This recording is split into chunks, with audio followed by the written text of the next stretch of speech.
Kembali di Sapa Indonesia Pagi, Saudara. Menyambut Natal, pemerintah Provinsi DKI Jakarta menggelar Christmas Carol kolosal kedua di kawasan FX Sudirman, Jakarta.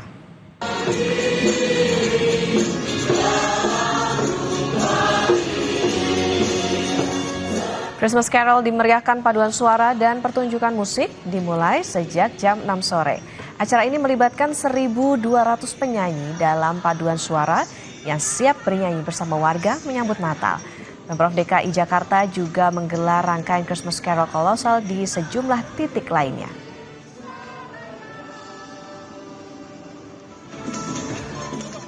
Dan ini adalah hari terakhir dari kegiatan Christmas Carol kita yang berjalan lancar.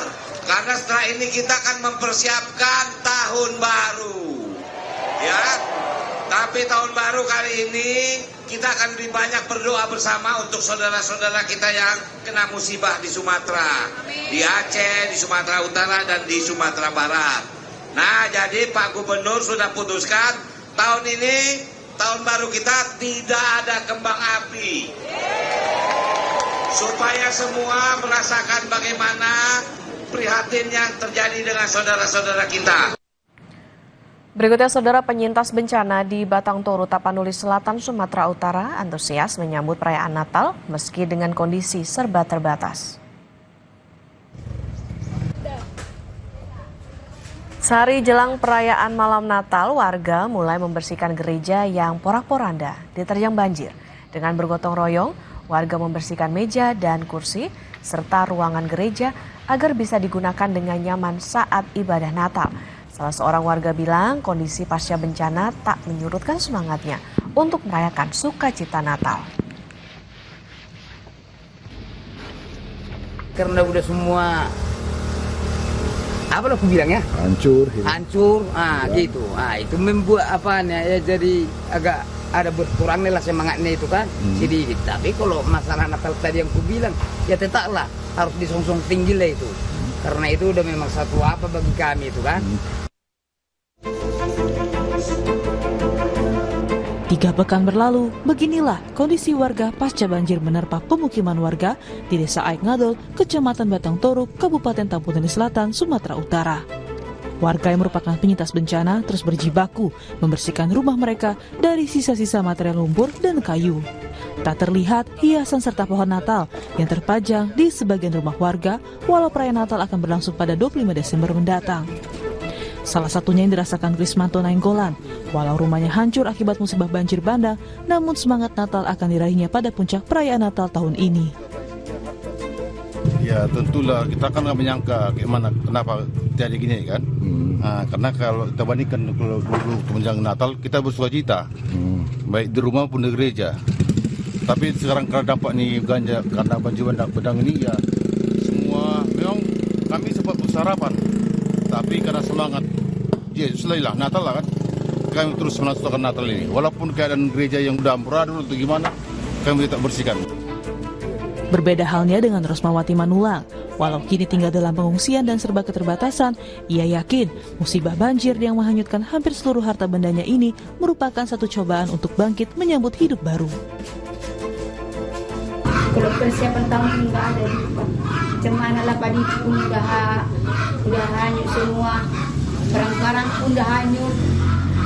Cuma rumahku di belakang sana cuma separuh lah tinggal. Terdapat 4 gereja di wilayah terdampak ikut rusak. Warga terus membenahi gereja yang rusak akibat musibah banjir bandang 25 November lalu dengan harapan dapat merayakan sukacita Natal dengan hikmat. Hairul Bazar, Kompas TV, Tapanuli Selatan, Sumatera Utara. Kita ke sorotan lain, Saudara. KPK menggeledah rumah pribadi Bupati Bekasi, Ade Kuswara di Cikarang Selatan, Kabupaten Bekasi, Jawa Barat.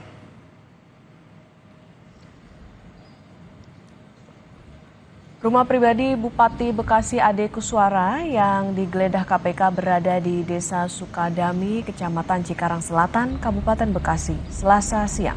Penggeledahan dilakukan penyidik KPK selama 3,5 jam.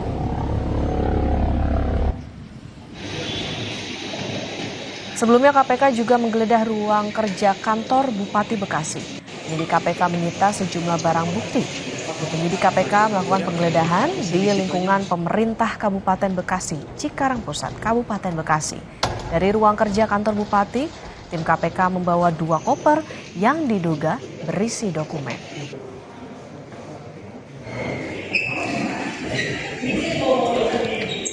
Yang kemarin di itu, disegel. Yang disegel. Iya, ini juga. Bupati ya, Pak? Iya. Berapa kepala dinas, Pak, yang disegel, Pak? Kemarin? Berapa? PSDA. Iya.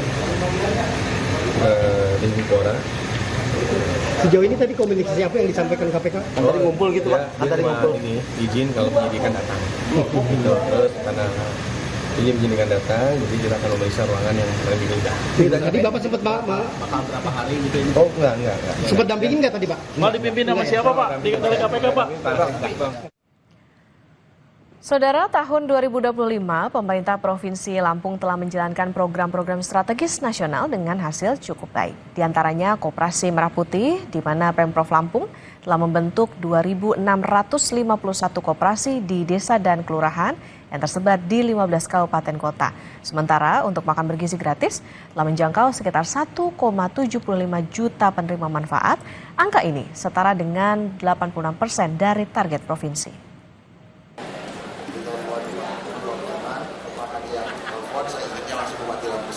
Pemerintah Provinsi Lampung terus mengakselerasi pelaksanaan program strategis nasional tahun 2025.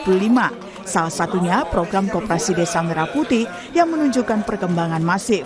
Tercatat Lampung telah membentuk 2.651 koperasi desa Kelurahan Merah Putih tersebar di 15 kabupaten kota, yang artinya telah mencapai target 100%. Pemprov Lampung terus memperkuat digitalisasi koperasi, pelatihan kewirausahaan, serta kemitraan hilirisasi agar program Koperasi Desa Merah Putih menghasilkan nilai tambah ekonomi bagi anggota desa.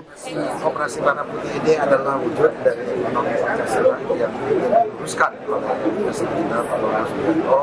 Tentunya ini harus kita jaga bersama, menjadi apa? Bagaimana profesionalisme itu harus juga dibentuk pengawasan dan kekuatan SDM dari koperasi desa. Kalau kita punya semangat yang sama mulai dari Presiden sampai ke tingkatan desa, ini akan menjadi satu gerakan ekonomi yang masif untuk mendukung pertumbuhan ekonomi yang berkelanjutan. Dalam pelaksanaan makan bergizi gratis, Pemprov Lampung telah memulainya sejak Januari 2025 yang menjangkau sekitar 1,75 juta penerima manfaat. Angka ini setara sekitar 86% dari target provinsi dan berhasil menempatkan Lampung sebagai salah satu provinsi dengan persentase pelaksanaan MBG tertinggi di Indonesia. Selain meningkatkan kualitas gizi anak, MBG juga memberikan kontribusi terhadap perekonomian daerah, di mana sepanjang 2025, program ini diperkirakan telah menyerap sekitar 24.000 tenaga kerja lokal. Pemprov Lampung terus memperkuat pengawasan kualitas menu melalui Dinas Kesehatan, termasuk uji higienitas, sertifikasi pangan, dan pendampingan teknis bagi pengelola dapur untuk menjaga kualitas makanan yang disalurkan. Tim Liputan, Kompas TV, Lampung.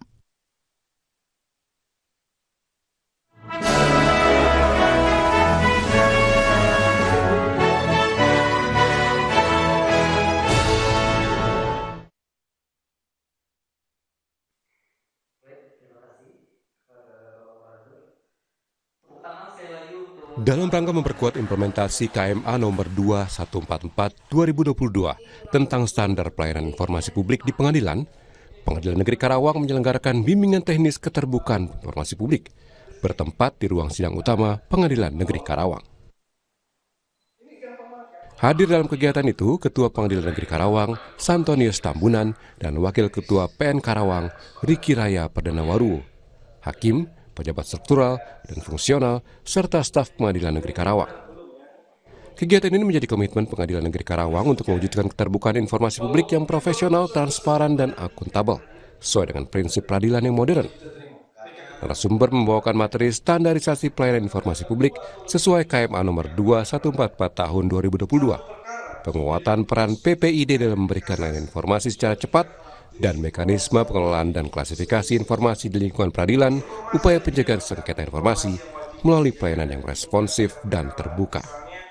Pemahaman terkait dengan ketentuan-ketentuan yang baru yang harus dipahami oleh segenap aparatur peradilan khususnya di Pengadilan Negeri Karawang ini memberikan pemahaman yang lebih mantap lagi, khususnya untuk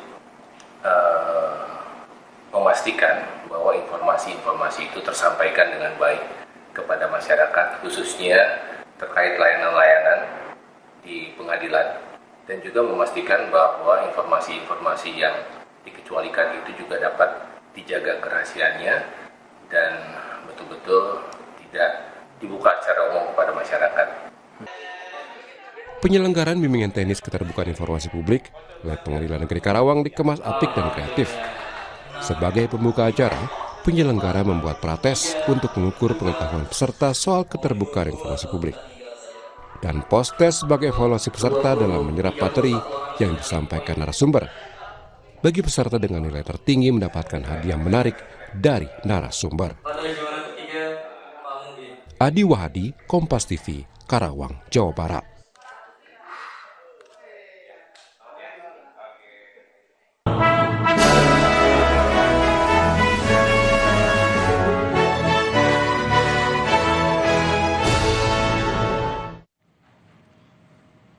Meningkatnya jumlah penumpang di musim libur Natal dan Tahun Baru diiringi meningkatnya resiko kecelakaan lalu lintas. Bagaimana memastikan transportasi umum seperti bus aman bagi pemudik? Kami akan bahas dalam segmen Dialog Pagi hari ini. Usai jeda, saudara.